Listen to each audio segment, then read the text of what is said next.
뿌리는 비유에 대해 함께 생각해 볼게요. 씨 뿌리는 비유에 들어가기 전에 누가복음이 쓰여진 시기, 목적에 대해서 잠깐 살펴보기를 원합니다. 왜냐하면 누가복음이 언제 왜 쓰여졌는지를 잘 이해해야 씨 뿌리는 비유를 보다 잘 이해할 수 있을 것 같아요. 이 누가복음이 쓰여진 시기는 기독교에 대한 유대교의 핍박과 그 다음에 로마로부터의 신자들의 박해가 아주 심해지던 시기였어요. 이 시기에 신자들은 많이 불안해했고 예수님의 약속, 재림의 약속, 구원의 약속, 천국에 대한 약속이 시간이 지나면서 점점 과연 이런 일이 일어날까? 그런 의심이 증가하던 시기였습니다.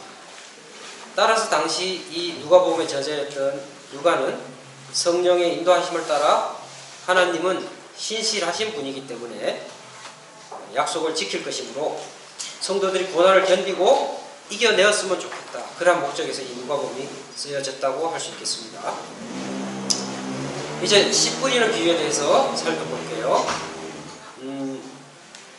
씨 뿌리는 비유는 누가복음 전체에서 복음이 확장되는 과정을 설명하는 핵심 비유 중에 하나입니다. 이 비유는 사람들이 하나님의 말씀을 듣는 태도에 대한 비유를 말하고 있습니다. 저는 씨 뿌리는 비유를 몇 가지 초점을 가지고 살펴보기를 원합니다. 첫 번째 우리가 알아야 할 것은 이 비유에서 씨는 무엇인가? 씨는 하나님의 말씀을 가리킵니다. 두 번째로 밭은 무엇을 의미하는가? 밭은 말씀을 듣는 우리의 마음을 말합니다. 그 다음에 밭의 종류는 말씀을 듣는 우리와 여러분들의 마음의 상태를 말합니다. 말씀을 들을 때 어떤 마음은 딱딱한 마음으로서 말씀을 전혀 받아들이지 못합니다. 어떤 마음은 세상 염려와 근심, 재리와 쾌락에 빠져서 그 말씀을 잠깐 받아들였다가 오래 간직하지 못합니다. 어떤 마음은 처음부터 착하고 좋은 마음을 가지고 이 말씀을 잘 듣고 실천해야겠다. 이런 마음이 있습니다.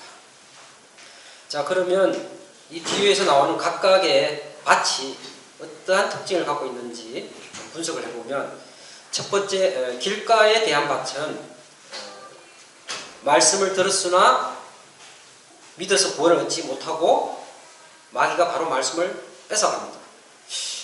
그러면 왜 말씀을 바로 빼앗기게 될까요? 그 이유는 우리가 제대로 듣지 않고 그 말씀에 대해서 전혀 관심을 기울이지 않게 되기 때문이죠. 우리가 말씀에 관심도 없고 받아들이지 않으니까 마귀가 금방 가져가도 뺏어가려는 것에 대해서 저항도 하지 않고 하니까 금방 뺏기게 됩니다. 두 번째 바위밭은 말씀을 들을 때 기쁨으로 받으나 뿌리가 없어 잠깐 믿다가 시험을 받을 때 배반하는 자라고 얘기하고 있는데 왜 뿌리가 없을까요? 왜 뿌리가 깊이 내리지 못할까요? 그 이유는 바위 위에 있는 흙이 많아야 뿌리가 깊이 갈 수 있는데 바위 위에 흙이 조금뿐이기 때문에 뿌리가 조금 내리다가 바위에 막혀버리죠. 그러면 왜 바위 위에 흙이 조금밖에 없는가?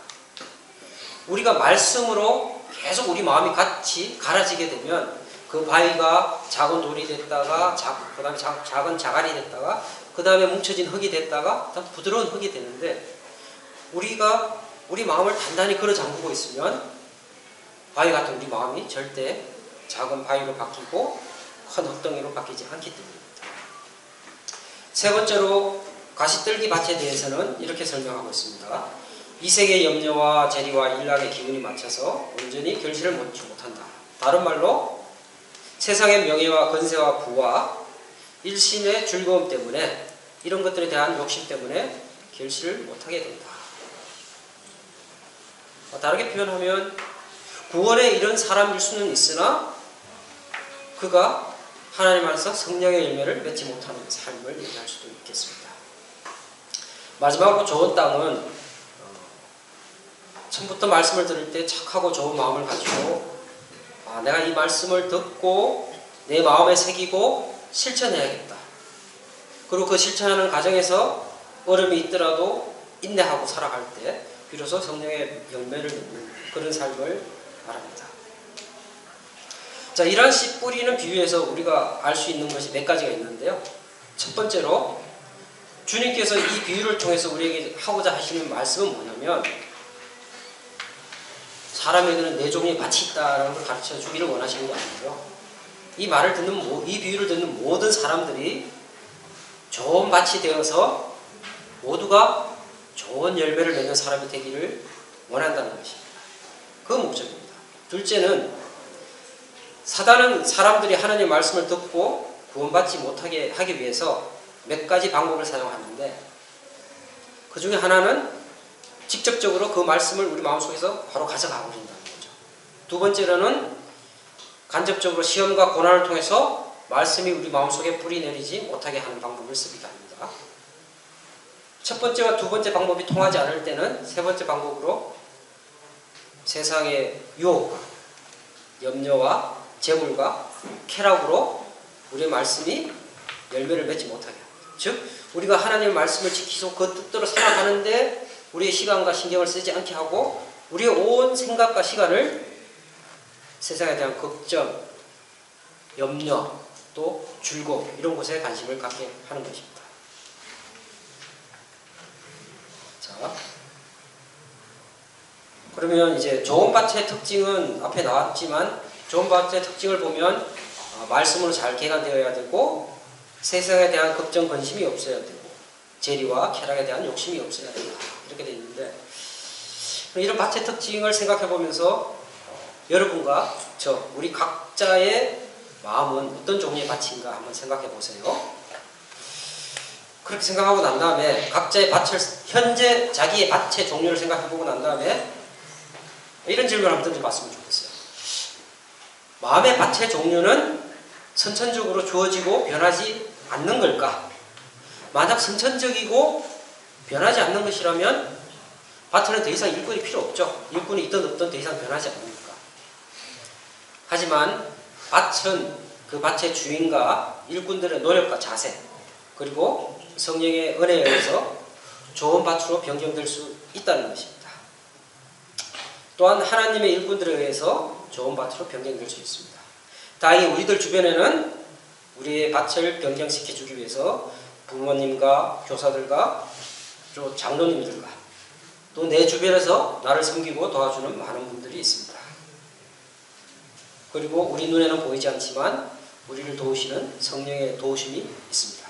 그러므로 혹 우리들 중에 아직 내 마음의 밭이 길가의 밭일 수도 있고 돌밭일 수도 있지만 때로는 가시밭일 수도 있지만 먼저 내 마음의 밭의 주인이 내 스스로가 먼저 노력하고 성령에게 도우심을 구하고 또 내 주변에 나를 도와주려는 분들의 말씀에 귀를 기울인다면 여러분은 나중에 반드시 좋은 밭으로 될 수 있고 현재 이미 좋은 밭이라면 더 좋은 밭으로 성장해 갈 것이라고 생각합니다.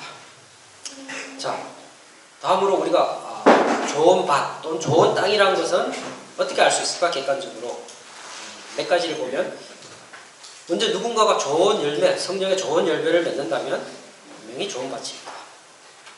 두 번째로 어떤 사람이 고난과 어려움을 이겨낸다면 그것이 좋은 밭입니다.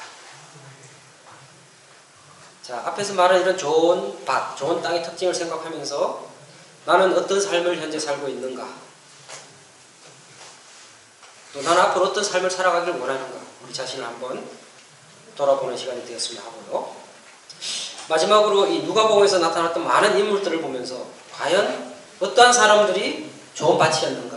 누가복음에 나타났던 사람들 보면 스스로 어렵다고 하는 제사장과 서기장과 바리새인들이 있었습니다. 이분들이 좋은 밭이었을까요? 그 다음에 스스로 아브라함의 후손이라고 자랑스러워하는 유대인들이 있었습니다. 또 다른 종류로는 유대인은 아니지만 스스로 주님의 소문을 듣고 찾아온 이방인들이 있었습니다. 또 한 종류는 부자와 가난한 자, 권세자와 일반 백성들, 건강한 자와 병자가 있었습니다. 이 중에 과연 누가 진정한 좋은 밭이었을까요? 한번 생각해 보시고 여러분은 어떤 밭으로 살고 있는지 또 어떤 밭으로 살아갈 것인지를 생각해보는 그런 시간이 되었으면 좋겠습니다. 이상으로 말씀을 마치겠습니다.